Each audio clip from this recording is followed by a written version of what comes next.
News on television reported that the second princess of the Vermilion Kingdom, Stella, had arrived in Japan. She was accepted into Hagoon Knight Academy in Tokyo with the highest score in history and was even called the most talented and strongest knight. Ikki, who was watching the news, quickly turned off the TV. He thought about how some people believe life was unfair because what someone was born with could decide their future. Talent or no talent was something set from birth, and it felt like unchangeable fate. Those without talent would never defeat those who had it, so in the end, they had no choice but to give up on their dreams. Ikki remembered the words of his great-grandfather Ryuma, who had told him not to be bitter when he realized his own weakness. That advice was proof that Ikki had not given up on his dream. Holding on to those words, Ikki summoned his sword in Tetsu. He was a blazer, a special kind of human able to summon weapons formed from their very soul and use supernatural techniques through magic. Blazers recognized by the international organization were given the title of Mage Knight. Ikki's dream was to become one of them. After training within Tetsu, Ikki returned to his room only to find Stella there wearing nothing but light clothing. Shocked, he froze for a moment. Stella, equally surprised, became furious when she saw him. In his panic, Ikki clumsily tried to make things even, which only made the situation worse. Stella, angry and embarrassed, immediately slapped him. Because of that incident, Ikki was summoned by Kurono, the headmistress of Hagoon Academy. She explained that Hagoon had always been the most prestigious knight academy in Japan. Every year in the Seven-Star Festival had decided the strongest knight, Hagoon's representatives had almost always taken the championship. But lately, the academy's results had declined. That was why she had stepped in as headmistress, determined to restore Hagoon's glory. However, she had not expected Ikki to get involved in such an inappropriate misunderstanding. Ikki explained that it was just an accident. Kurono, though skeptical, questioned why he had reacted the way he did. Ikki admitted his behavior had been clumsy, but he tried to take responsibility by apologizing directly to Stella. He promised he would do whatever it took to make up for the mistake. Stella, still upset, initially wanted to spread the story, but after hearing Ikki's promise, she decided to forgive him only if he was willing to face the consequences. She teased him with an impossible demand, but Ikki refused, saying the accident was not worth such a punishment. Stella became more offended when Ikki downplayed the situation, and her anger flared. She called him a lowly commoner and threatened to unleash her power against him. Flames appeared around her as her fury grew. Ikki, frightened, desperately tried to calm her down. Stella accused him of violating her dignity by barging into her room and looking at her in a disrespectful way.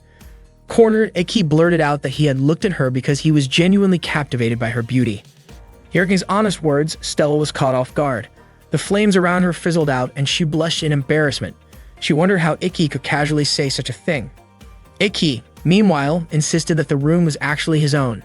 Stella did not believe him until Kurono returned and clarified that from now on, they would be sharing a room. Both Ikki and Stella were shocked.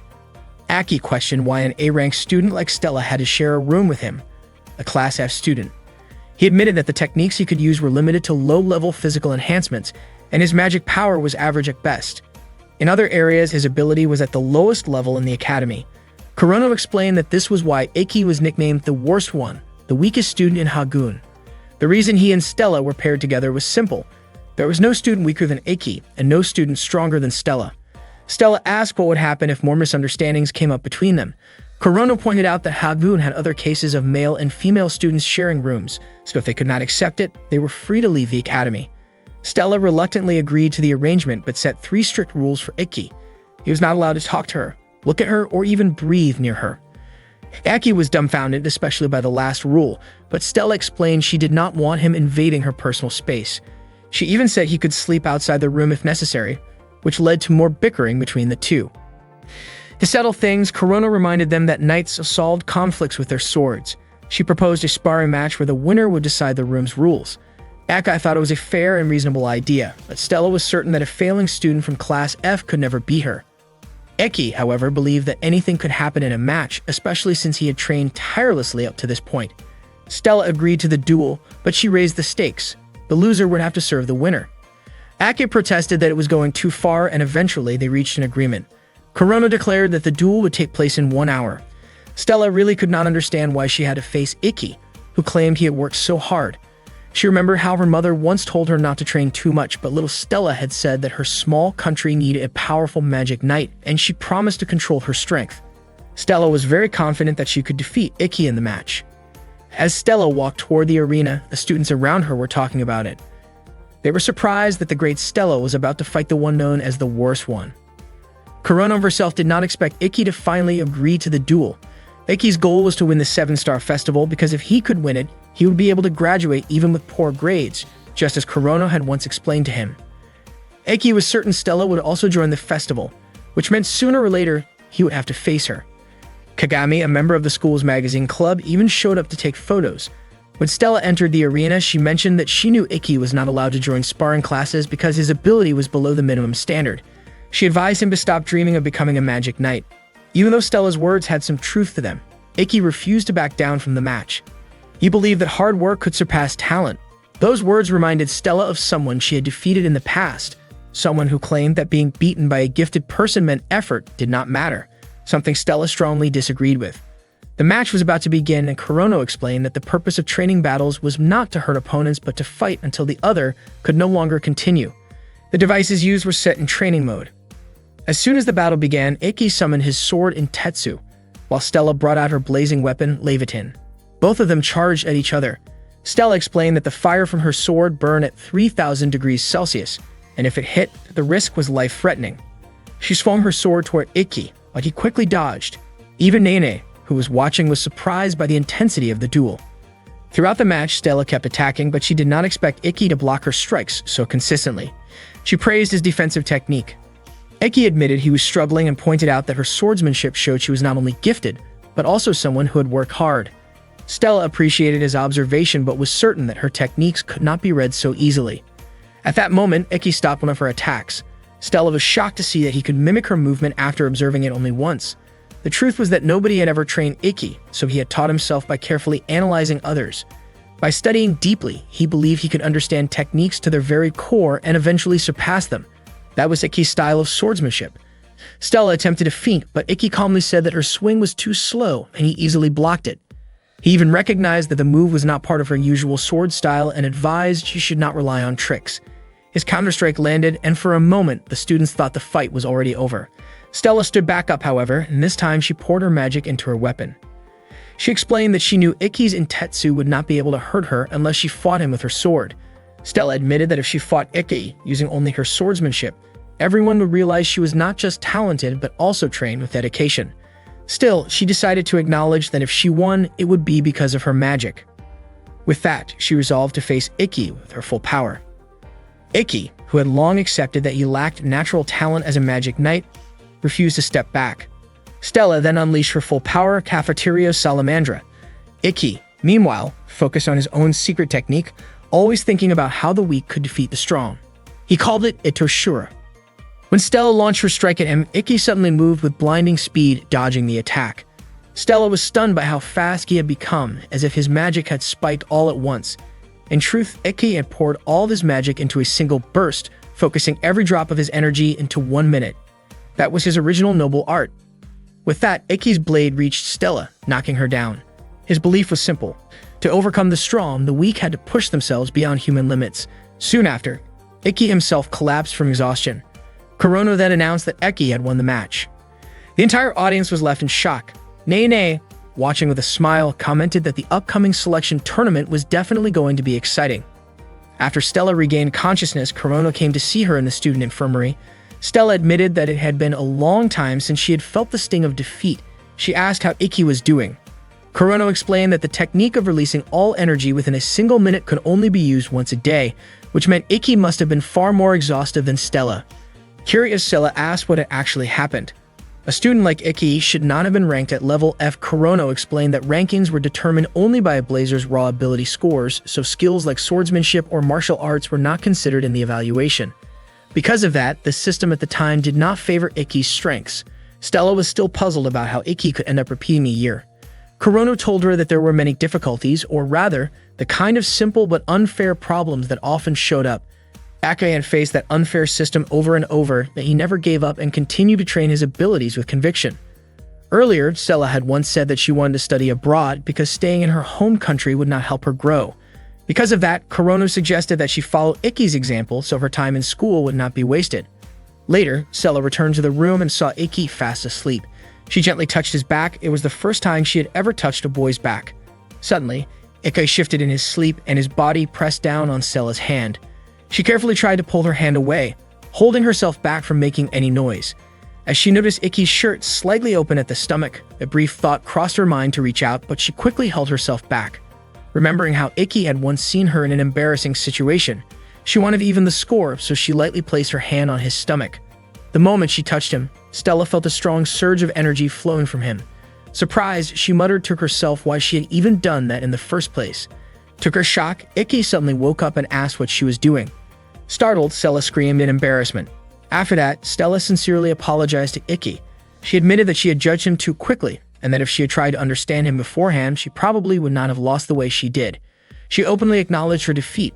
Ikki then asked if Stella was now ready to fulfill their agreement, since the loser had to follow the winner's orders. Stella had no choice because she did not want to break her word.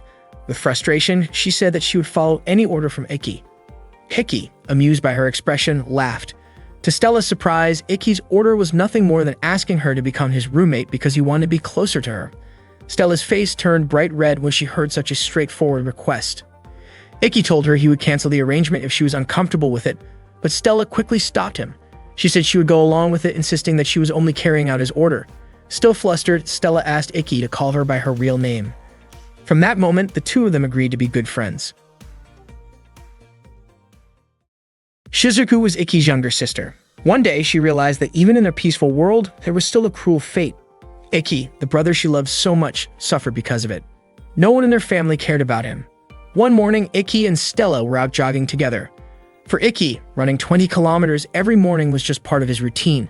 He told Stella not to push herself too hard, but Stella said she was fine with it. Ikki reminded her that her magical powers were already more than enough to make up for her stamina, but Stella insisted that she could keep up. Ikki pointed out that she just didn't like losing. Ikki offered her a drink from his bottle, but Stella hesitated, feeling a little embarrassed. Ikki quickly apologized, thinking she didn't want to drink from his bottle. But to his surprise, Stella snatched it and drank anyway. Seeing that, Ikki looked genuinely happy. That same day, his little sister Shizuku would be starting at the academy. They hadn't seen each other in 4 years. Stella wondered if Shizuku was actually his stepsister, but Ikki explained that they were true siblings by blood. Stella felt relieved when she heard that. Later, Yuri, who was Ikki and Stella's homeroom teacher, introduced herself to the class. She explained the selection process for the upcoming 7 Stars Festival. Stella noticed Yuri's voice sounded weak, but Ikki reassured her that even though Yuri seemed frail, she was a good teacher. The principal had announced during the opening ceremony that unlike in the past when representatives were chosen based on grades, this year, the selection would be through a tournament. The top 6 students would qualify as representatives. The rules were simple and fair. The tournament would begin the following week, and schedules as well as opponents would be sent to students by email through their ID cards. Stella asked how many matches they need to fight. Yuri said each student would have about 10 matches, which meant 1 match every 3 days. Ikki thought that would give him enough time to use his ability, Itershura. Yuri also explained that anyone who didn't want to participate could withdraw since it wouldn't affect their grades. She encouraged the class, raising her voice in cheer, but suddenly collapsed and coughed up blood. Ikki and Stella immediately rushed her to the student infirmary. Yuri revealed that she had been coughing up nearly a liter of blood every day. Ikki gently told her not to push herself so hard, but Yuri insisted that the day was special and she didn't want to look weak.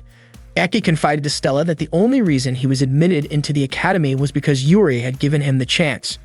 Yuri, however, said it was because of Ikki's own strength. She smiled and mentioned that last year had been especially tough for him. When Stella and Ikki left the infirmary, Stella asked what Yuri had meant.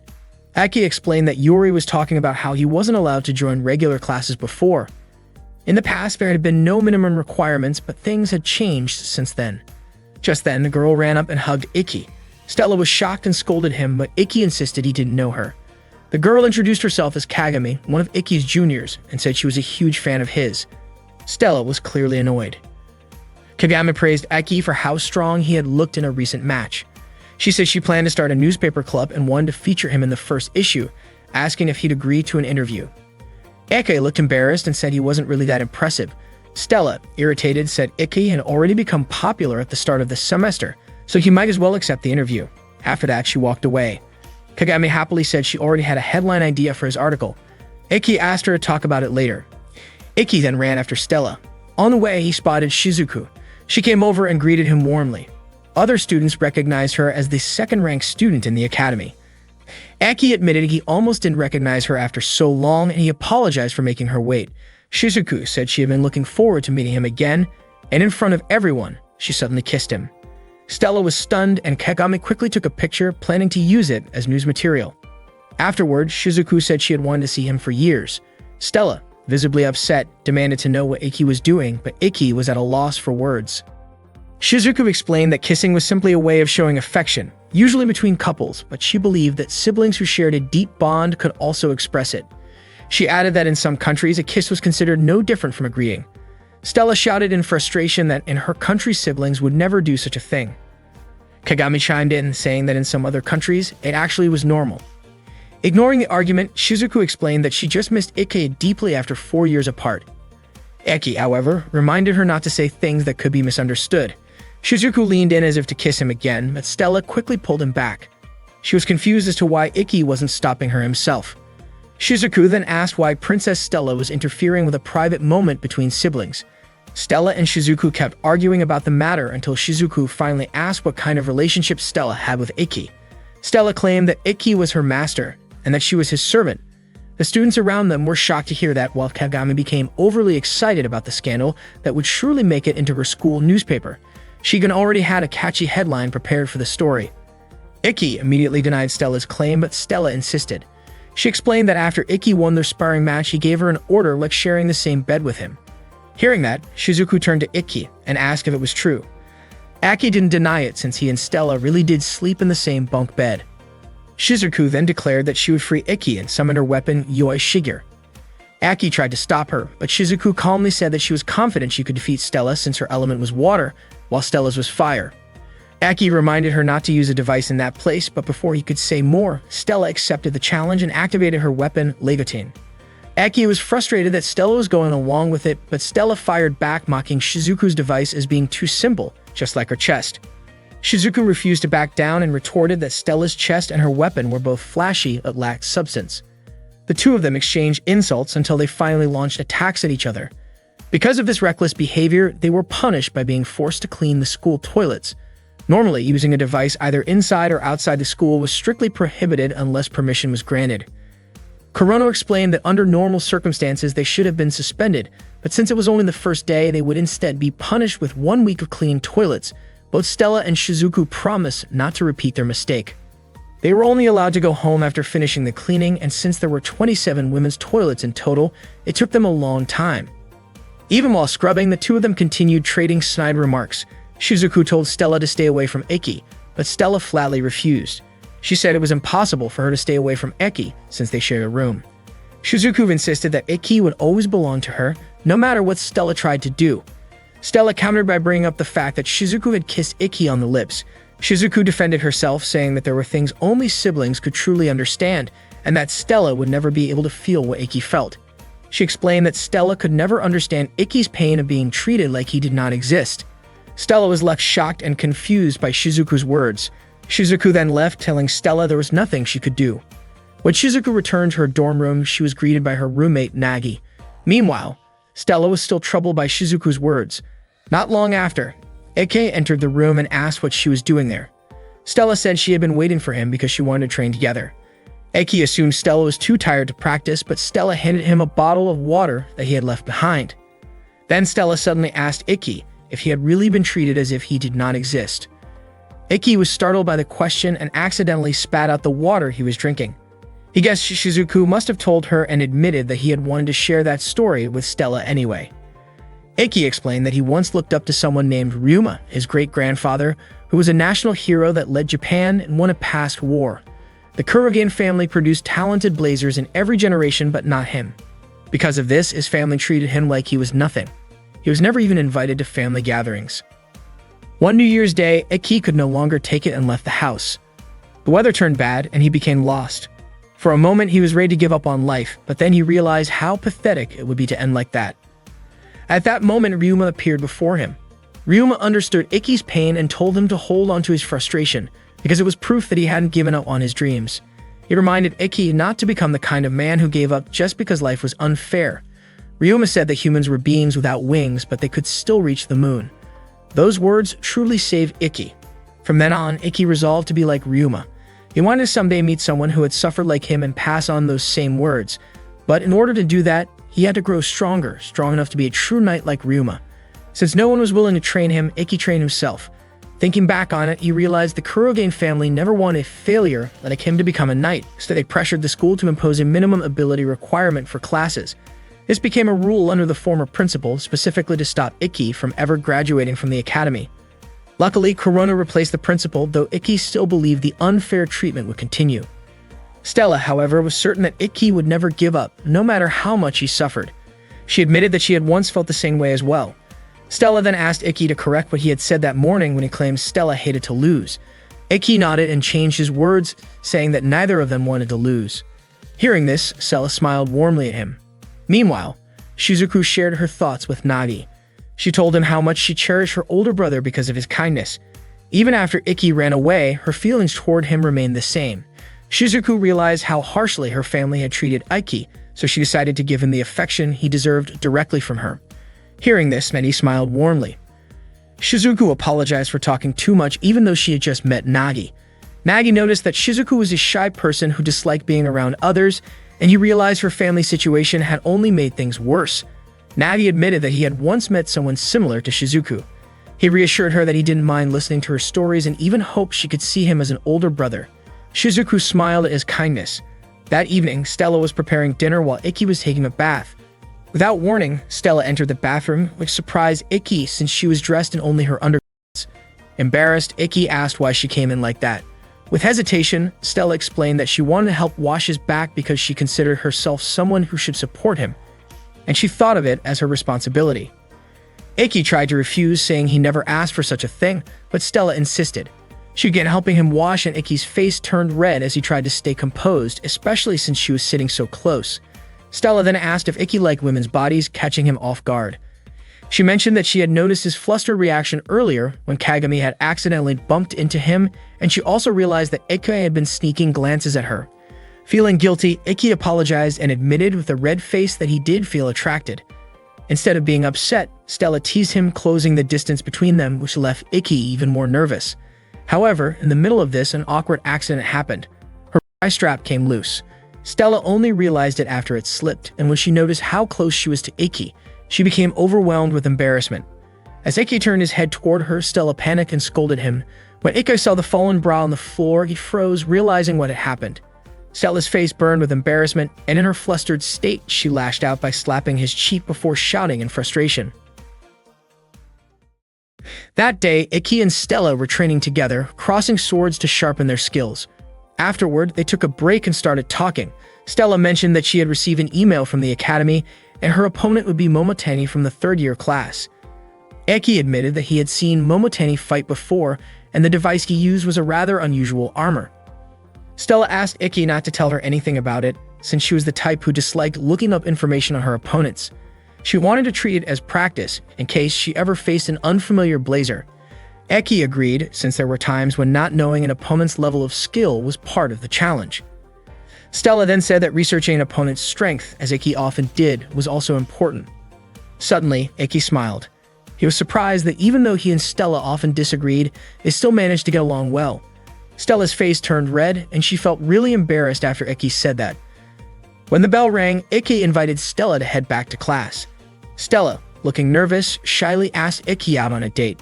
But before he could answer, Ikki's phone buzzed with a message from Shizuku, inviting him to go shopping the next day. Stella looked annoyed, especially since Ikki immediately agreed to Shizuku's invitation. The next day, Stella tagged along when Ikki went shopping with Shizuku. Shizuku did not expect someone like Princess Stella to go shopping with commoners. It turned out that Shizuku had also invited Nagi.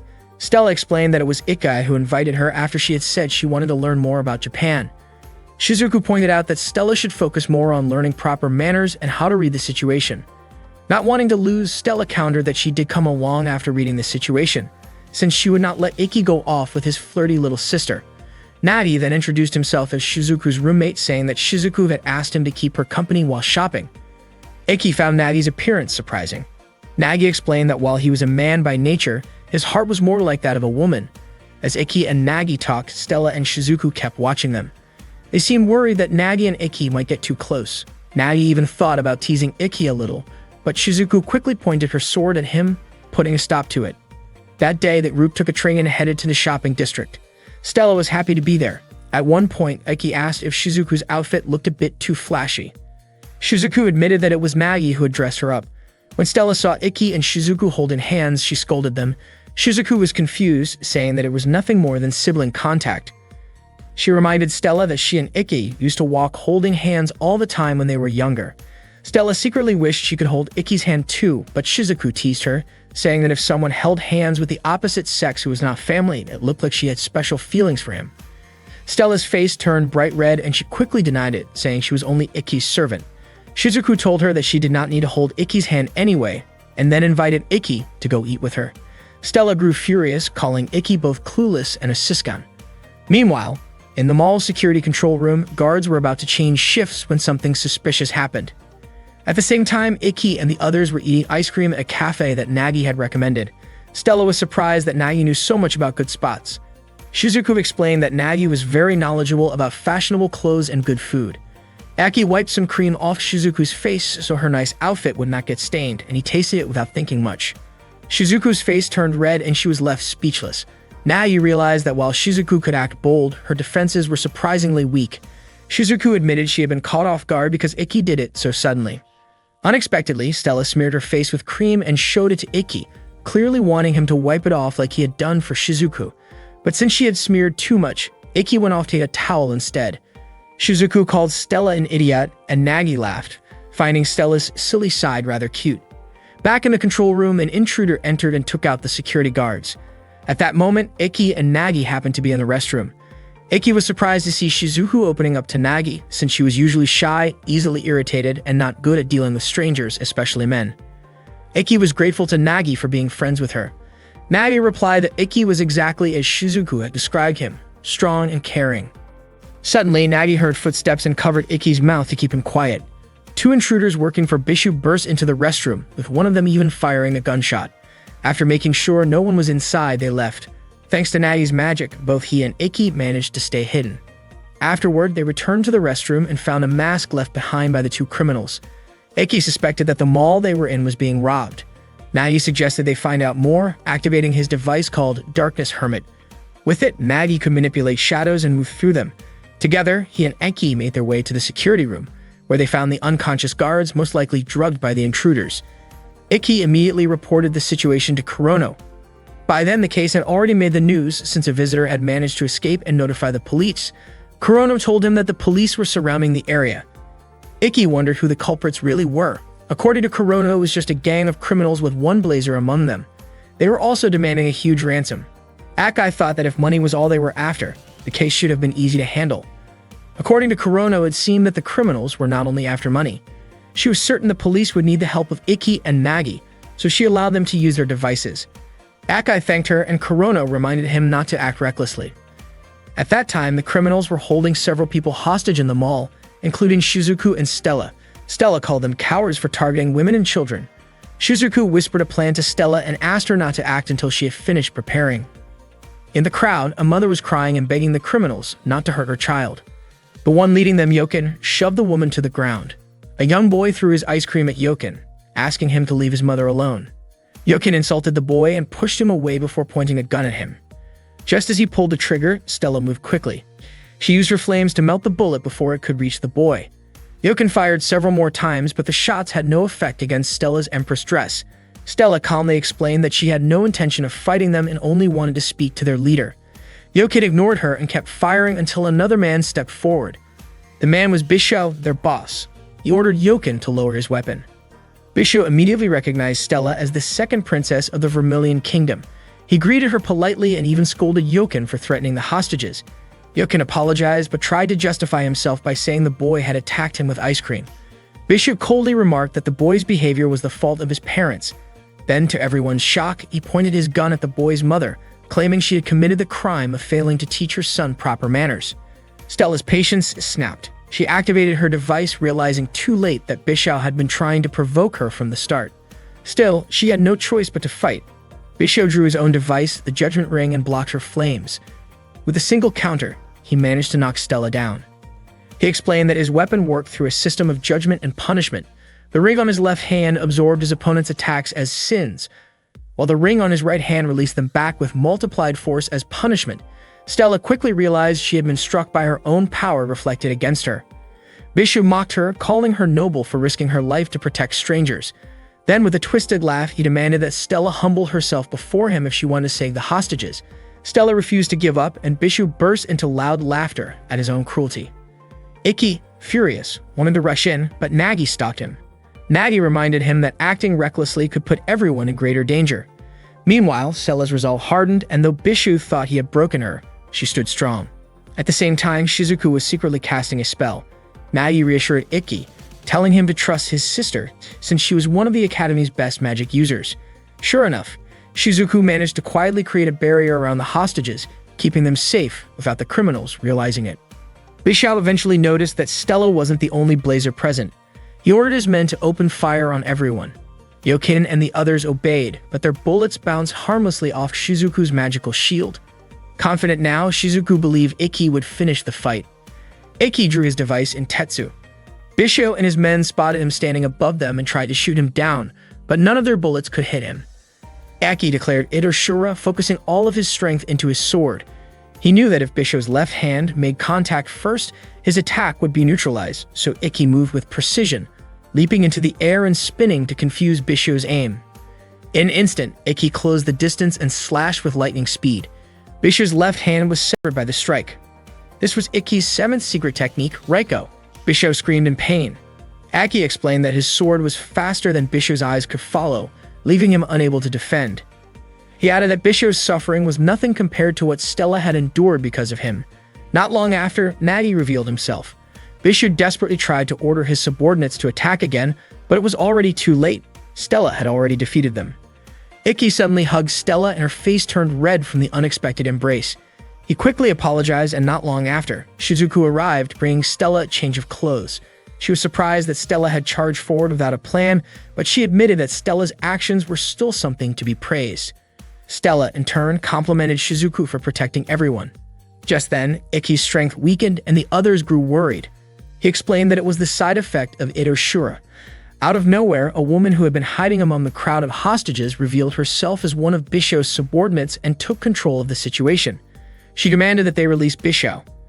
Before anyone could act, a sudden attack knocked the woman down.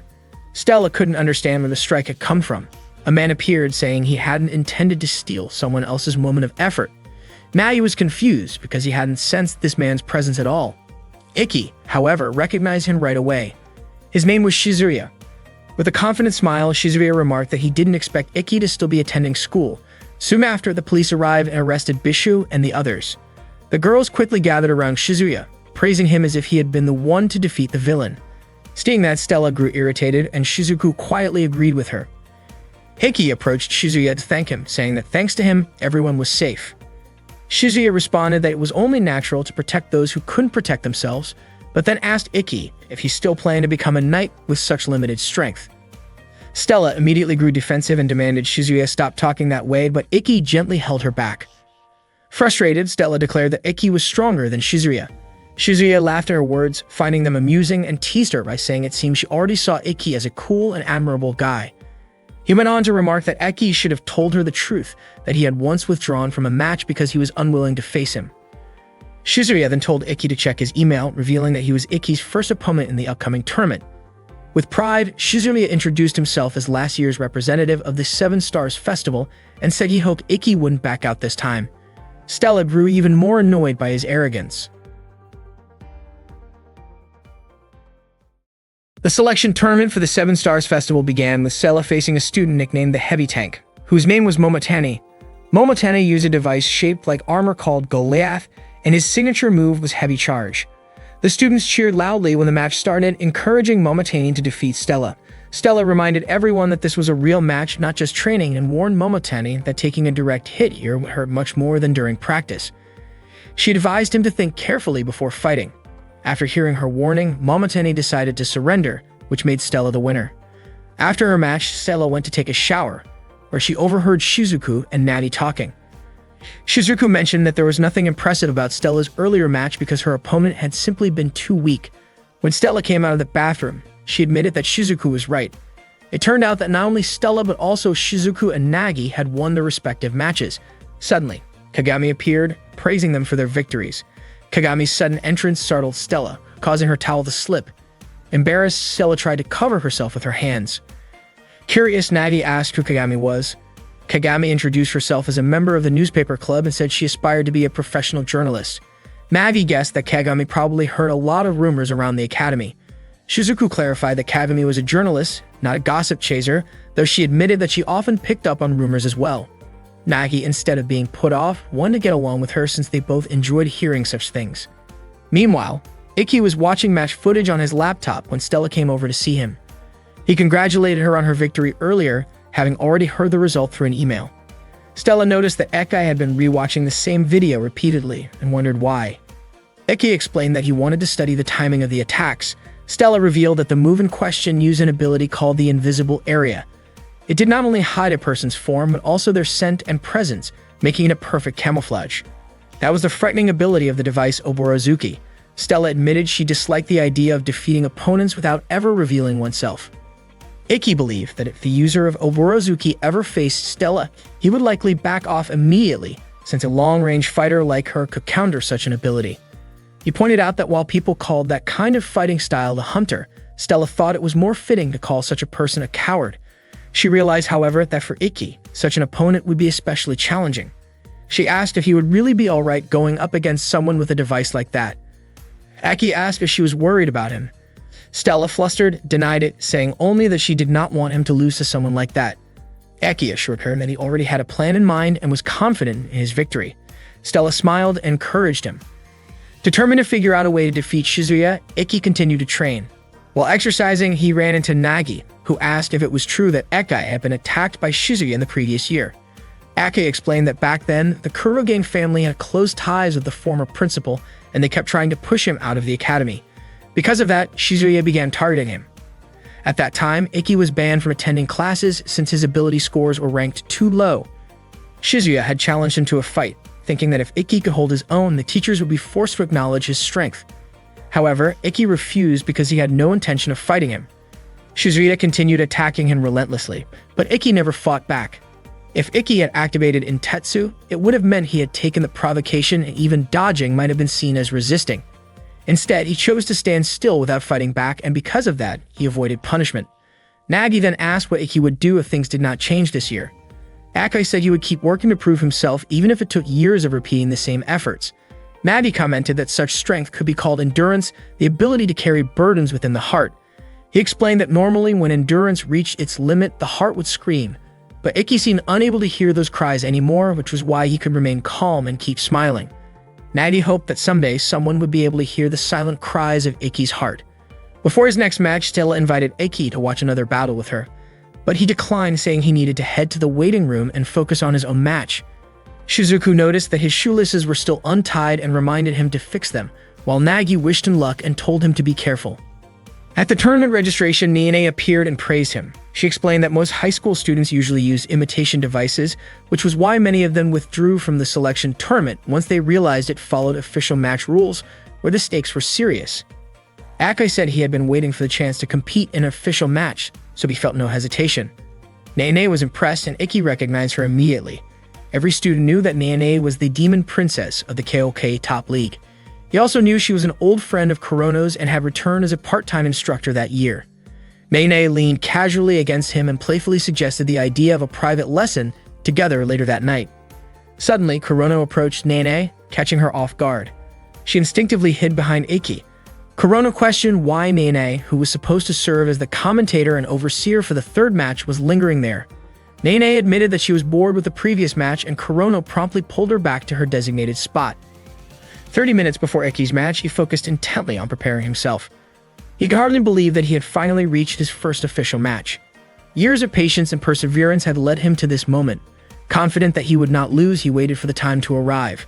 When the 30 minutes had passed, it was finally Ikki's turn to step into the arena. This was the fourth match of the day, and Hangetsu and Nene were in charge of guiding the proceedings. The students were buzzing with excitement, eagerly anticipating the battle.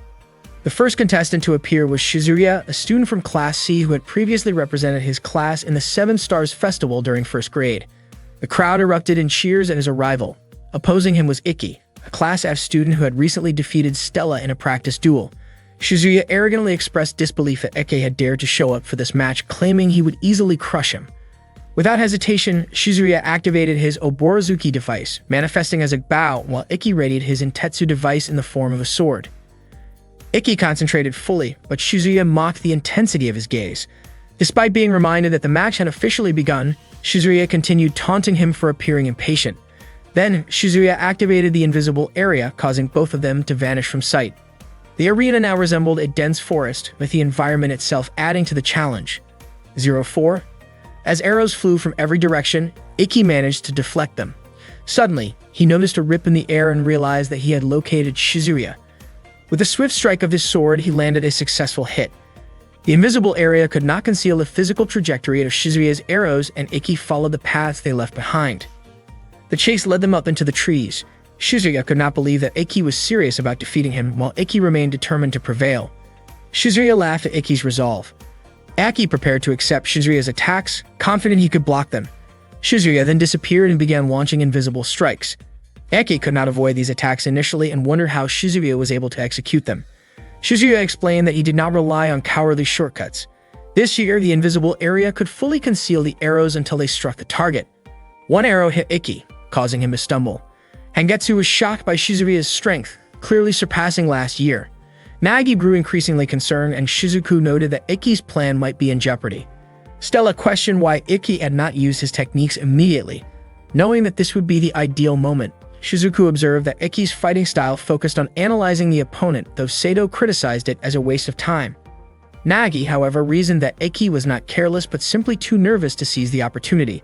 Stella found this hard to believe, yet she acknowledged Ikki's rare display of confidence, as he had never declared certainty in victory before. Facing a barrage of arrows, Ikki continued to endure. Stella finally understood what Eke had been experiencing all along, despite being the person closest to him.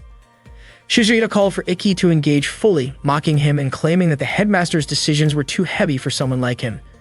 The students were taken aback by his words. Shizuya then declared that if Ikki could win the Seven Stars Festival, he could graduate, prompting laughter from the audience. Shizuya continued taunting Ikki, and the students remembered the previous match against Stella, convinced that no Class F student could ever triumph over a Class A opponent. Despite not participating in the fight themselves, the spectators laughed at the challenge Ikki faced. Shizuya's arrows struck Ikki repeatedly, leaving him exhausted. Seeing this, Stella shouted for the students to stop mocking him, defending the young swordsman she admired.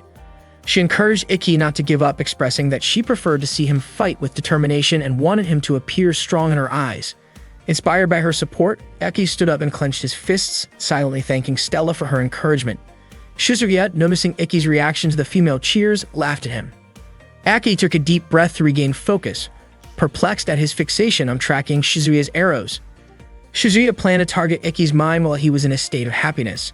Ikki, however, had anticipated this and knew that he had one thing he could rely on, Itoshura. He activated the technique, but to Shizuya it seemed like a flawed move that could not compare to his own skill. Ikki's ability allowed him to observe an opponent's techniques and attacks in detail, paying attention to angles, words, and even the tone of voice when Shizuya released an arrow. By doing this, Ikki managed to anticipate Shizuya's arrow attack, leaving Shizuya genuinely surprised. Ikki had expected that Shizuya would change his target, and the sudden shift caused Shizuya to panic, thinking that Ikki could see him. While Ikki could not perceive Shizuya's physical form or shadow directly, he could infer his movements by analyzing Shizuya's attack style, the depth of his strikes, his emotions, and his tone of voice. Following these cues, Ikki could track Shizuya and ensure that he would not escape. Nene laughed at the scene, while Hangetsu asked how Ikki was able to track Shizuya so accurately. Nene explained that Ikki possessed the ability called Blade Steel, which allowed him to understand how an opponent's techniques worked. At that moment, Ikki was essentially reading Shizuya's strategy. The technique he used was called Perfect Vision. Ikki unleashed the full extent of his power against Shizuya, moving with unstoppable momentum. Even when Shizuya unleashed his Million Rain attack, Ikki continued to advance steadily. Shizuya grew increasingly fearful, to the point of pleading with Ikki not to harm him. Ikki's sword strike landed just inches from Shizuya's face, and he admitted that he might need to train more since his strike had missed by only a millimeter. Shizuya then collapsed, unable to continue the match, and Ikki was declared the winner. Hangetsu announced that Eke had officially won his first match, prompting cheers from the audience. Eke glanced at Stella before suddenly fainting. Hangetsu immediately instructed the medical team to take Ikki to the student infirmary. Nene had already suspected that the selection process at that stage could not be overlooked. That night, Ikki woke up to find Stella sleeping nearby. At the same time, Shizuku stood quietly by the door of the infirmary. Nagi asked why she did not come inside. Shizuku remained silent and immediately embraced Nagi. Nagi admitted that he liked Shizuku's personality.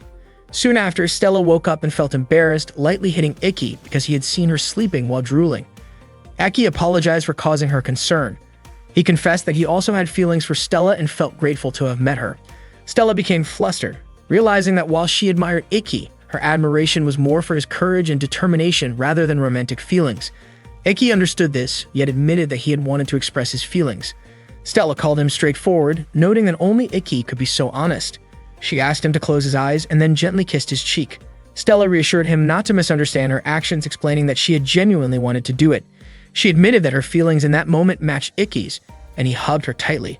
Stella smiled brightly and told him that this moment was meant to be the only time it would happen. Ikki confessed that being with Stella made him feel stronger and more determined. He invited her to aim for the pinnacle of their skills together, which meant that in the final match he would face Stella. Stella felt confident that this time she would be the one to win.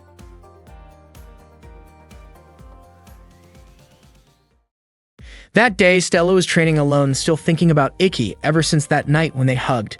Since then, they had become a couple, but Stella found it puzzling that for the past 2 weeks, Ikki had been acting completely normal toward her. Ikki had just won the selection tournament again, marking his 5th consecutive victory. His friends no longer called him the worst one and had started to see him as a skilled swordsman. Kagami even approached him, asking if he could practice sword techniques with her. Stella watched the interaction with a visibly annoyed expression. Ikki didn't mind helping Kagami and the others, which made them all very happy. Kagami began taking notes for her next front-page article about the warm guidance she received from Ikki. Ikki wondered why their training sessions seemed to shift in focus, but Kagami said it was fine and decided to start her practice the following day. Stella appeared frustrated, noticing how the male students looked envious of Ikki being surrounded by girls. Before long, Yuri arrived to begin their class, but unexpectedly, she collapsed and became unconscious, causing panic among the students. Later in the room, Stella questioned why Ikki was so brave. She was concerned because Kagami and her friends were skilled fighters, so training them could turn them into challenging opponents for Ikki. However, Ikki hoped for that outcome, believing that if it happened, it would show Kagami and the others were truly deserving of training. Besides, if they faced difficult situations, Ikki's advice might help them. He simply wanted to do whatever he could. Stella realized just how kind-hearted Ikki really was. Ikki admitted it, and Stella, feeling shy, reminded him that they had been dating for 2 weeks and maybe it was time to do the usual couple activities. Unfortunately, Ikki didn't hear her because he had already fallen into a deep sleep, leaving Stella feeling quite frustrated. The next day, Ikki began training Kagami and her friends. He asked them to stand on one leg. Kagami asked about the purpose of the exercise. Ikki explained that it was meant to help them learn to use their inner muscles and understand the importance of balance, especially in combat where one often relies on a single leg. He also mentioned that in Chinese martial arts, putting weight on both legs equally is considered a mistake called double pressure stance. Kagami took detailed notes, learning new information from Ikki. Suddenly, a few male students approached. They were annoyed by Ikki's confident attitude and the fact that he was surrounded by girls.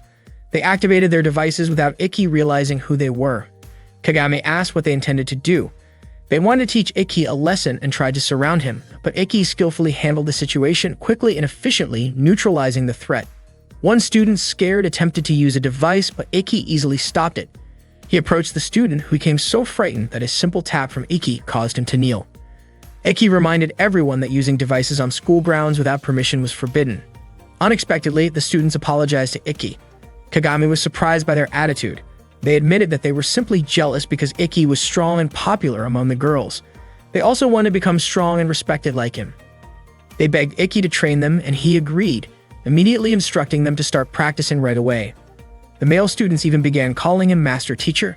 Kagami kept taking notes about Ikki's teaching methods, confident that her story would attract attention online. Soon, the female students also joined the training and Ikki allowed them to participate. The group kept growing and Kagami enjoyed taking pictures for her article. Ikki realized that everyone had their own skills and learning even a little sword technique could add variety to their fighting styles. Stella had prepared a sports drink for Ikki, but Shizuku beat her to it, grabbing his hand and giving him the drink. Ikki drank it, while Shizuku excitedly joked about the flavor. Both Stella and Ikki were startled, but it turned out Shizuku was just teasing. She asked why Stella brought 2 bottles, and Stella admitted she was very thirsty and wanted both. Unexpectedly, Stella drank them herself before Ikki could stop her. Shizuku decided to join Ikki's training. Even though she had a trainer at home, she claimed she wouldn't want to train under someone who had previously rejected Ikki. Ake permitted her to join. Stella didn't want to be left out and tried to join as well, but Ikki didn't immediately allow it. Frustrated, Stella ran off, upset that Ikki wasn't being sensitive to her feelings. On her way, she ran into Nagi, who had a dating game called Shiritsu Prince Kakuan, which Stella borrowed out of curiosity. She played it in her room, enjoying the romantic interactions and imagining moments like holding hands, sharing a kiss, and hugging. Suddenly, Ikki appeared, startling Stella. He told her that tomorrow's training session would be held at the swimming pool and invited her to join. Stella questioned why he was inviting her when he hadn't intended to train her before, and Ikki explained the reason. The next day, Ikki, Stella, and the others set off on the bus. Stella looked cheerful, sitting next to Ikki. Shizuku wondered why Stella was joining them, while Nagi guessed that Stella must have been so hooked on Shirapu's game that she was ignoring the real world. Stella smiled, remembering what Ikki had said yesterday. She realized that she had already reached the point where Ikki could train her, even though their sword styles were very different. Aki's technique relied more on strategy, while Stella relied on raw strength. If she practiced with Ikki, the results could be unpredictable. Ikki wanted Stella to grow far beyond what she imagined. Her eyes sparkled as she felt moved by his concern. Stella watched Ikki's peaceful sleeping face on the bus, and Kagami noticed the quiet moment between them. When they arrived at the swimming pool, the students changed into their swimsuits, looking impressive in their new attire. It was Stella's first time seeing a swimming pool in Japan. Shizuku teased her, joking that a foreign princess had never experienced the outside world. Stella explained that in her palace, pools of that size were usually only for bathing. The two of them always seemed to bicker, no matter where they were. The boys watched with admiration, feeling lucky to follow in the footsteps of their great teacher. Ikki instructed them to relax their bodies and float in the water. This exercise was meant to train their lung capacity. Kagami continued taking notes on everything Ikki said. While in the water, they would become more in tune with themselves. Ikki asked them to focus on their bodies and listen to the inner voice within. Stella seemed slightly bored because Ikki wasn't spending much time with her, even though she had gone through the trouble of picking out her swimsuit. At one point, she accidentally dropped the ball, which hit another girl. Stella apologized, but the girl barely paid attention. Stella dove into the pool, following Ikki's instructions, trying to listen to her heart to determine which sense was her strongest. She was confident that Ikki's Ito Shura technique would sharpen that sense to its limit. As she focused underwater, she was startled when Kagami asked about her relationship with Ikki. Stella choked and quickly surfaced. Kagami immediately apologized, and Stella asked what she meant by that question. Stella tried to brush off the topic, thinking it impossible for a princess to date a commoner. Kagami then asked if that meant she could pursue a relationship with Ikki herself, even jokingly suggesting she would confess to him. Hearing this, Stella quickly stopped her, accidentally admitting that Ikki was her boyfriend. Kagami promised not to tell anyone, reasoning that as a journalist, she also wanted her friendships to remain smooth. Stella felt relieved, but Kagami pressed on, asking how far her relationship with Ikki had progressed. Stella's face turned red at the question. Kagami curiously wondered if they had done anything intimate, but Stella firmly denied it. Kagami speculated whether they had at least kissed, and Stella bashfully admitted that they had not. Ikki was still training the students, and Shizuku was surprised to see that he remained so enthusiastic. She asked Nagi whether it was strange for a younger sister to have feelings for her older brother. According to Nagi, while it was unusual in general, he believed that Shizuku would continue to like Ikki regardless, and that this was a form of true affection. Meanwhile, Stella was sharing her feelings with Kagami, who realized that Stella was deeply devoted to Ikki. Stella admired everything about him, from his life path to his dreams. Kagami was curious whether there had been any progress in Ikki and Stella's relationship over the past 2 weeks. Stella admitted that she did not want to force anything, she simply wanted them to appear more like a couple. Kagami asked if Stella had told Ikki about this, but Stella felt she could not bring herself to say it, as she was shy. At that moment, Nagi tried to comfort Shizuku, who was feeling conflicted. He was confident that no man would dislike a determined girl, especially one as sweet as Shizuku. She realized that she needed to be ready for either outcome, whether Ikki would accept her or not. Nagi explained that this was a step in transforming from a little sister into a mature woman. Shizuku responded that as long as Ikki was happy, she would be happy too. Nagi reminded her that she still had a chance, especially since Stella had not yet fully opened up to Ikki. At the same time, Kagami suggested that Stella should be more open with Ikki. If she remained silent, Ikki might not open up either. Stella was worried that being too forward might make Ikki dislike her, fearing she would seem inappropriate. Kagami reassured her that Ikki would not dislike her, explaining that 2 weeks was a long time and men often acted slowly. If Stella kept quiet, he might eventually drift away. Stella did not want that to happen. Kagami promised to help them get closer and mentioned that she had noticed Ikki glancing at Stella's swimsuit. Stella felt a surge of excitement, but immediately became nervous when Kagami left to call Ikki. Before long, Ikki approached Stella. He mentioned that Kagami had told him she wanted to discuss something important. Stella asked what he thought of her swimsuit. Akai said it suited her well, but Stella felt a bit down since he had not looked directly at her. She remembered Kagami's advice not to remain silent. Suddenly, Ikki asked if they were sure about continuing their relationship as it was. He also noted that in the past 2 weeks they had not really seemed like a couple. Stella feared that he might leave her, but Ikki explained that he simply wanted to discuss the future of their relationship. Overwhelmed, Stella began to cry, expressing that she felt their relationship was impossible. She also complained about how they had never held hands and noticed that Shizuku or even Kagami at times seemed more attentive. Ikki was confused by what Stella was saying. She guessed that he might want to break up with her. Ikki apologized if his behavior had made her dislike him. Stella asked if it was not Ikki who disliked her, but he was puzzled by why she would think that. He turned it around, suggesting that she was the one upset with him. Though Stella denied this and affirmed her feelings for him, Ikki admitted that he liked her even more. Stella was frustrated by Ikki's indifferent reaction to her swimsuit and his lack of attention when she went silent. Ikki explained that he did not want to focus on her swimsuit because he did not want her to think he was being inappropriate. It turned out that both of them were concerned about being misunderstood, so they avoided behaviors that couples might usually share. They did not even understand why they had argued in the first place. Ikki had asked Stella to express what she wanted to do at that moment. To their surprise, they both wanted to kiss. Facing each other, Ikki gently kissed Stella on the lips. Stella asked if he disliked girls who took the initiative to kiss, but Ikki assured her that no man would dislike a confident girl. Stella confessed that she did not like guys who initiated kisses, except for Ikki. Afterward, they shared a tender moment together. On the bus, Stella and Ikki held hands. Suddenly, they received an email notification that their next matches were scheduled. Ikki would face Renren, while Stella would face Ikazuchi. Surprisingly, their opponents were members of the student council. That day, the match took place with Ikki facing off against one of the student council officers, Renren. Renren had accumulated incredible speed and kept accelerating without stopping, her noble art, known as Runner High. Her speed even exceeded the speed of light. Renren asked Ikki if he was surprised by her power, and Ikki admitted that he was not. He understood why Renren had become a student council officer, as her movements were nearly impossible to follow with the naked eye. Meanwhile, during his match against Stella, Ikazuchi spun his Zanbato. His ability increased the mass of the blade as it spun, making his weapon heavier with each turn. He was confident that Stella would not be able to defeat him. Ikazuchi, nicknamed Destroyer, began using his Crescendo Axe technique, while Stella countered with her Black Bird technique. Unexpectedly, Renren's attack narrowly missed Ikki, and Ikazuchi's strike also missed Stella. Stella confidently stated that she could counter everything, whether strength, technique, or deception, because she was an A-level student. At the same time, Ikki pointed his sword at Renren's face, prompting her to acknowledge her defeat. The match was ultimately won by Ikki and Stella. It was clear that the first-year students were remarkably strong. The match had been skillfully overseen by Mikazuki and Hangetsu, who proved to be excellent commentators. Unexpectedly, a girl who had met Stella at the swimming pool was also watching the match. After the match, Shizuku congratulated Ikki, who felt a sharp pain in his wrist. Shizuku immediately held his hand and offered to stay close to help take care of him. Stella grew a little annoyed by Shizuku's attention toward Ikki and suggested that he should tell his younger sister to give him some space. Shizuku was confident that Ikki would never scold her because he cared so much for her, and Ikki silently confirmed this. Shizuku told Stella not to interfere as it was none of her business. Stella admitted that she did have a connection to Ikki, but hesitated to explain further.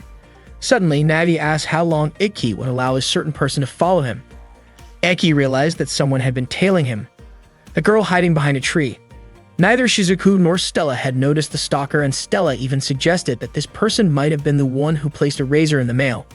Nagi mentioned that the girl had been following Ikki for a week, and it seemed it was time for him to address the situation. Ikki called out to the girl to ask what she wanted.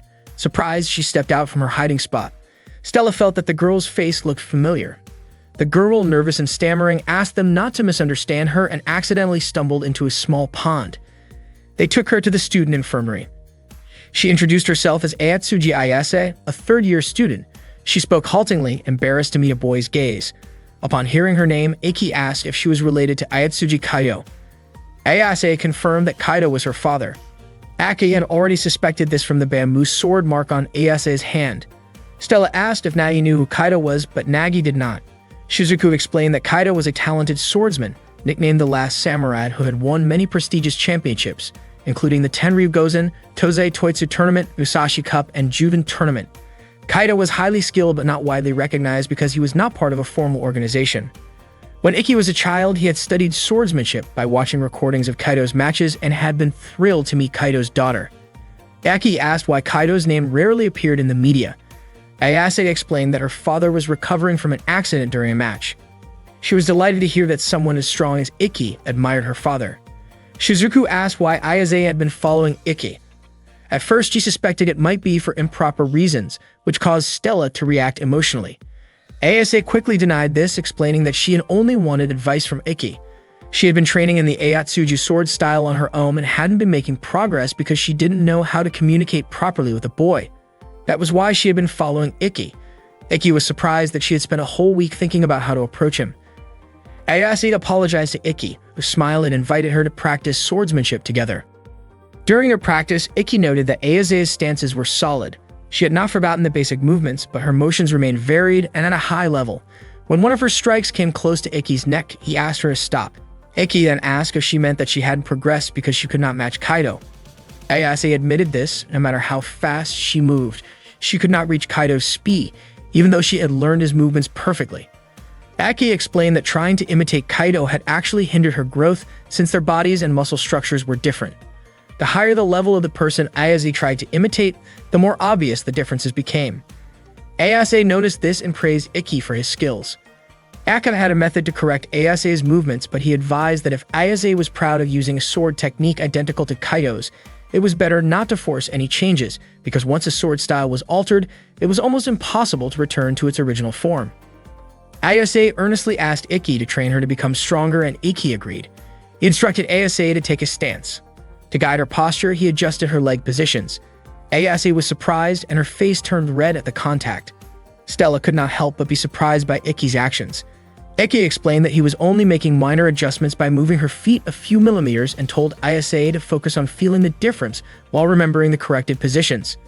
Iki also explained that women generally had more flexible joints than men, especially around the hips, which allowed for faster and wider lateral movements. Ayase felt embarrassed because of the attention to her posture, but she appreciated the guidance. Stella and Shizuku looked on, astonished at Ayase's reaction. Once Ayase adjusted her stance, it felt tighter and more stable. Even a small change in her stance made a noticeable difference. Ayase immediately managed to direct her sword toward Iki's neck with ease.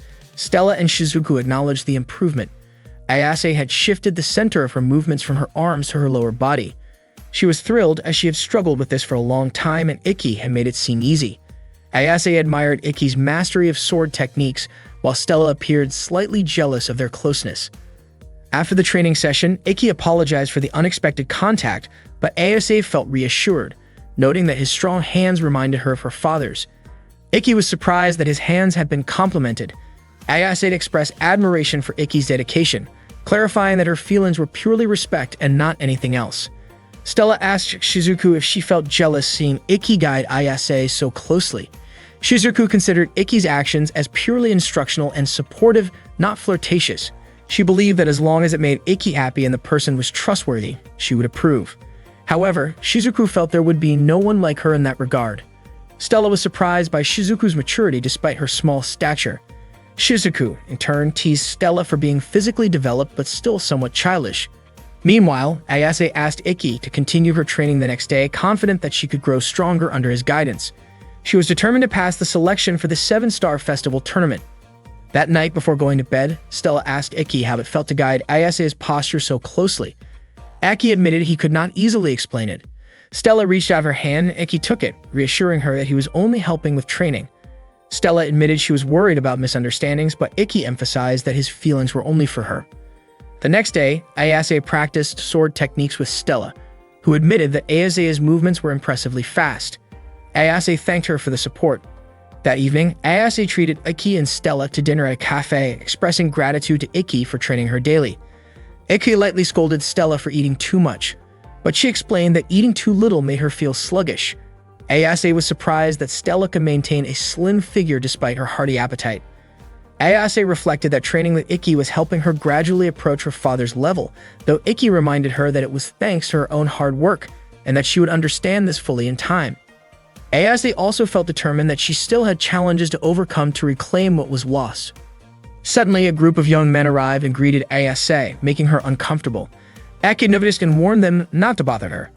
Their leader Kurado poured a drink for Iki, but then acted aggressively, laughing and claiming Iki's defenses were weak. Stella and Ayase worried about Iki's safety.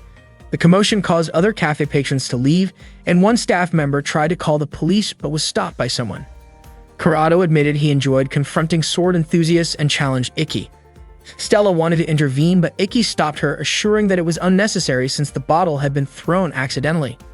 Kurado's subordinates laughed at Iki despite his composure after being struck by broken glass. Kurado approached and spat at Iki, and again Stella tried to fight, but Iki prevented her. Kurado dismissed Iki as weak and lost interest in fighting him further. After Kurado and his friends left, Stella wondered why Iki had allowed Kurado to behave that way. She also realized that Iki had intentionally not dodged the bottle swing. Aki explained that if he had dodged, the situation could have escalated, and he did not want to cause a scene in a public place. Moreover, if he used his device, he could have been expelled from school. Stella then understood that Iki probably felt Kurado was extremely strong. Ayase, on the other hand, appeared visibly shaken by fear. Not long after, a student appeared and mentioned that Kurado was known as the Troublemaker and a top fighter from Danro Academy, nicknamed the Sword Eater. According to the student, Iki's decision not to confront Kurado was the right choice, especially since Kurado had made it to the top 8 in last year's 7-star festival. Another student soon arrived, expressing relief that Iki had not chosen to fight Kurado. Curious, Stella asked who those two students were. They were Odakata, the vice president of the Hagun Academy Student Council, and Kanata, the student council treasurer. Odakata proceeded to heal the wound on Iki's head. After returning from the cafe, Ayase asked about Iki's head injury. Aki explained that thanks to Odakata, the wound seemed to have disappeared entirely. Stella then asked Ayase about the true identity of Kurado and his friends. Ayase remained silent, unwilling to answer. Aki did not push her, but assured her that he was willing to help as a friend if she had any problems. Just as Ayase was about to speak, Iki's phone rang. There was an email notification revealing that his next opponent would be Ayase. Ayase had received the same notification. Neither Iki nor Ayase had anticipated this. After that, Ayase quickly left. Meanwhile, Kurado's friends continued discussing Iki, criticizing him for not fighting Kurado. However, they ultimately agreed that it was a wise decision to avoid a battle with someone as strong as Kurado. The next day, the students practiced swordsmanship with Iki as usual, but Ayase never showed up. Shizuku remarked that Stella must be happy about that since she had been so jealous of Ayase. Shizuku even teased Stella about being selfish, which led to their usual quarrel. Iki recounted the incident to Nagi. Nagi pointed out that if Ayase's goal was to advance to the 7-star festival, she could not afford to lose in the selection rounds. However, she likely would not be able to defeat Iki the next day, so she would probably do something to win. Iki was surprised at how much Nagi seemed to know. Iki then showed Nagi Ayase's message, which requested a meeting on the rooftop at midnight. Nagi warned that it was clearly a trap, but Iki was confident that Ayase would not cheat, recalling that she had once confessed her fondness for his hands. For that reason, Iki decided to meet her. Nagi admitted that Iki's determination was dazzling, even making him envious. Though Nagi disliked direct eye contact, he could sense certain things because of it. He warned Iki to be prepared to cut ties if anything went wrong, so he would not regret it later. Aki promised that he would not falter, determined to keep his promise to Stella. At midnight, Iki arrived on the rooftop where Ayase was waiting with a smile. At midnight, Iki met Ayase on the rooftop, asking what she wanted to talk about. Ayase already knew about Iki and Stella's promise to face each other at the 7-star festival. Aki admitted that wherever and whenever it happened, he and Stella had promised to fight one more time. Ayase asked what he would do if, before that promise could be fulfilled, he had to face an enemy he could not defeat. Aki said that he would still fight fairly even knowing he could not win, because the only thing he could do was fight with all his strength. Ayase disagreed. In her view, fairness without results was meaningless, and she would do whatever it took to win. Suddenly, Ayase let herself fall from the rooftop. Iki was shocked and shouted her name. He then activated Itoshura to save her, rushing down to catch her before landing safely in the pool below. Iki could not understand why Ayase had done such a thing. She smiled, knowing he had used his trump card, Itoshura. Iki was surprised to realize that Ayase had deliberately lured him. Ayase knew that Itoshura could only be used once a day, while the selection tournament would begin in 10 hours. That gave her a chance to win, even if her sword skills were not fully developed, because combining them with her blazer power could potentially overpower Iki, who had already used his ace. Iki asked why Ayase would abandon the honor of a knight and lower the spirit of swordsmanship. Ayase ignored his words, focused solely on defeating him. After that, she left. Iki tried to pursue her, but felt his body weaken and could not move. Meanwhile, Stella was asleep and murmuring in her sleep. When she woke up, she was startled to see Iki above her. She asked him to speak, but he looked exhausted and remained silent, growing increasingly anxious. Iki opened his eyes and saw Shizuku, Stella, and Nagi in front of him, realizing he was in the student infirmary. He was shocked to see that it was already 11 a.m. Stella reassured him, saying he still had time because the match would start at 3 p.m. Nagi had already informed Stella and Shizuku that Ayase had asked to see Iki the night before. Just as Iki was about to mention this, Kurono arrived and asked him to come along briefly. At that moment, the area where Ayase had fallen was being investigated. Kurono suspected Iki was involved because he heard Iki had been taken to the student infirmary. Aki admitted he could not tell the whole truth but was willing to accept punishment. Kurono believed Iki must be protecting someone. Hiki asked Kurono about Ayase. Kurono explained that Ayase's father, Kaido, had suffered an incident 2 years ago that prevented him from fighting again. Stella asked for clarification. It turned out that Kaido's school had been challenged and Kaido lost the duel. Ake suspected the culprit was Kurado, the Sword Eater from Danro Academy. Before the fight, there had been an agreement. Kurado would take over Ayase's family lands and buildings, and Kaido had been in a coma for 2 years. At that time, Ayase had been watching over her father, remembering his words. No matter what happened, she must uphold her dignity, maintain proper conduct, help the weak, and avoid evil. Whoever challenged her, she must fight fairly. Kaido also told her to become a fearless sword knight. Ayase had once confronted Kurado, but he dismissed her as too weak to be a worthy opponent. Ayase was furious and resolved that if she reached the 7-Star Festival, it would be her chance to face Kurado one last time. Suddenly, Kaido apologized. Ayase held her father's hand and promised to reclaim everything. Meanwhile, Kurado and his friends were in the academy's backyard. After hearing Ayase's story from Kurado felt a twinge of sympathy. Everything had been taken from her, yet that struggle had made her strong like a determined wild animal. Navi remarked that Ayase would do whatever it took to defeat Iki. Stella asked what Iki intended to do for the upcoming match. He said he would fight with all his strength, as anything less would dishonor Ayase. Shizuku pointed out that Ayase had already tried to gain an unfair advantage against Iki. Aki asked Shizuku and Stella to accompany him, as he had something to do before the match began. The tournament started shortly after, with Hagetsu and Yuri serving as match coordinators. The crowd cheered excitedly. Hagetsu noted that Yuri seemed healthy, and Yuri revealed she had prepared 1 liter of blood for the match. Soon after, Yuri discharged the blood. The first participant was Iki, a first-year student and an F-ranked knight who had won all of his previous matches, earning the nickname Another One. The second participant was Ayase, a third-year student and a D-ranked knight. Both Iki and Ayase wielded unique swords, and Ayase had even learned techniques from Iki. Kagami took photos for news coverage, describing the match as a battle between teacher and student. Ayase had not expected Iki to participate, acknowledging his persistence. Iki activated his Intetsu device. Ayase sensed that Iki might be angry at her, but she remained confident in her own victory. She activated her own device, Hizum. Stella asked about Ayase's abilities. Nagi explained that little was known about her. She had never participated in official matches before and had not yet shown her true strength. How powerful Ayase turned out to be would determine the course of the match. As soon as the match began, Iki immediately leaped toward Ayase. However, just by pressing her sword with her finger, Ayase managed to inflict injuries on Iki, leaving the audience astonished at the mysterious attack. Iki retreated and Ayase pressed her sword again, once more leaving him marked with mysterious cuts on his back. She advanced and questioned how it felt to be struck by the wind she could control with her noble art. Aki admitted that the wounds did indeed hurt. Both drew their swords again, revealing that the true power of Hizume's device was the ability to create wounds. Ikki suspected that Ayase had planted traps in the arena before the match and was using invisible wind currents to harm him. His suspicion proved correct. Ayase had indeed left traces of previous slashes throughout the area, which when activated caused the air around them to swirl and form a vortex capable of tearing at a target.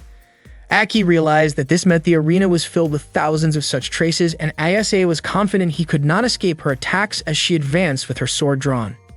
Nagi commented that if Ayase had actually planted these traps, it would be a violation and the match would be stopped, making Ikki the winner by default.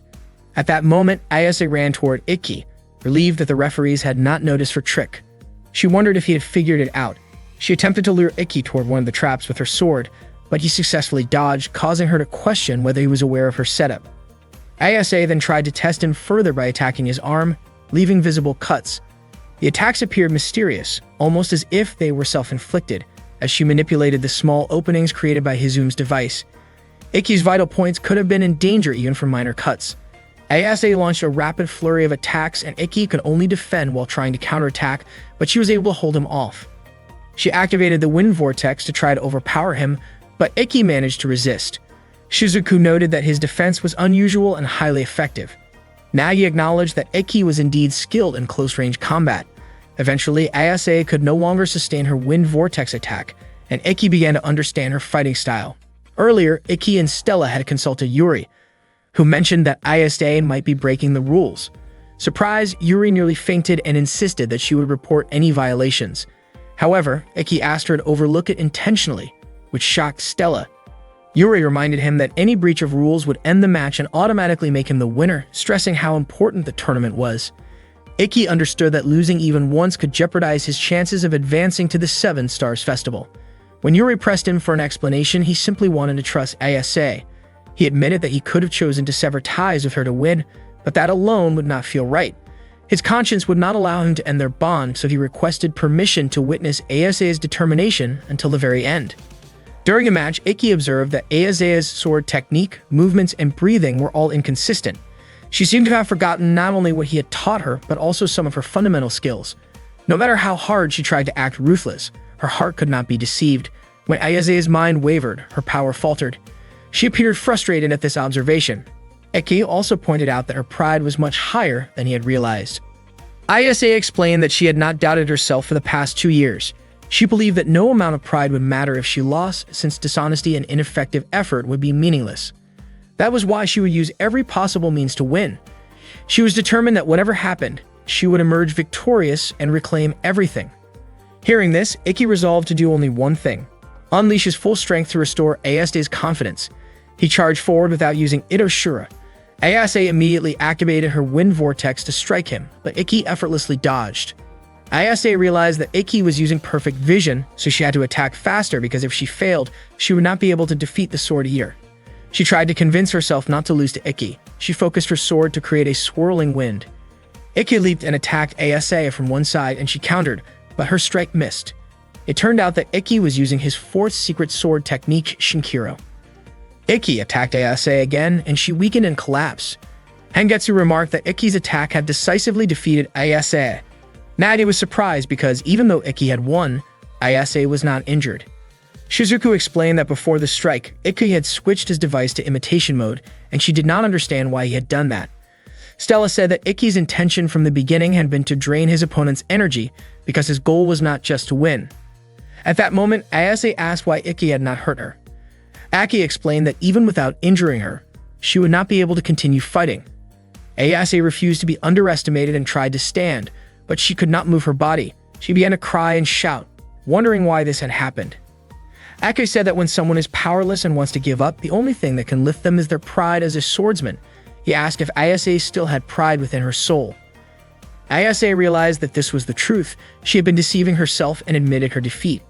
Hearing her surrender, Hengetsu announced that Ikki had won the match against Ayase. The crowd erupted in cheers. At that moment, Ayase acknowledged how sad she felt and realized that from the start, she had lacked pride. Iman commented that Ayase was confused and lost, but she had never forgotten the swordsmanship her father had taught her, and that was what made her strong. Ikki even offered to help Ayase reclaim what Kurado had taken from her. Ayase asked why he would help her after she had tricked and wronged him. Ake said that helping a friend did not need a reason. He extended his hand, which reminded Ayase of her father.